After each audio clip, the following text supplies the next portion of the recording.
با سلام خدمت دوستان، به چنل ما خوش اومدید. امروز میخوایم این اسپیکر با کیفیت رو آنباکسش کنیم و واقعا خصوصیات خوبی داره که براتون توضیح میدم. اولا اینکه RGB داره و یه میکروفون جداگونه مخصوص خودش داره. اصلا هم نگران تموم شدن باتریش نباشید، چون 4000 میلی آمپر باتری داره و این برای این ابعاد اسپیکر بسیار بسیار مناسبه. بریم که بازش کنیم.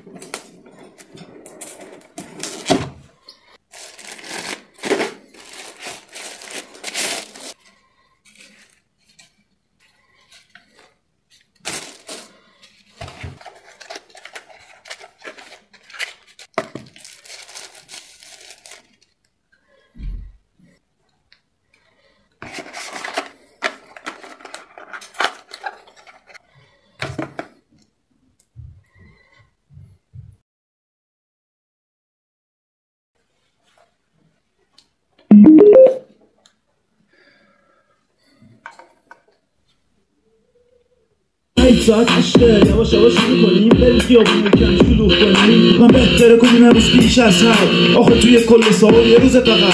اگه کلان گذاشته مساولی کنیم، اگه گذاشته همونو فاولی کنیم. حالا کلان اومده که اذیت کنه ما رو، دست با چه نشو ولی وضعیت بده با از دستم بوم دارم در دستم، وضعیتن میرم با کلام به جنگم. هر کی به ما کل کنه توی این روز، جهنمی میسازم که بسوزه توش. واسه اجرا کردن فن جهنم احتیاج من به دوست تا آدم با تعداد زیاد بوم بخوابن که با صداش همه شیشه ها بشکنن. امروز میخوام بشم بومبرمن، صدای کپسول برسه به لندن. یک سال منتظر این لحظه جوری دره کنم.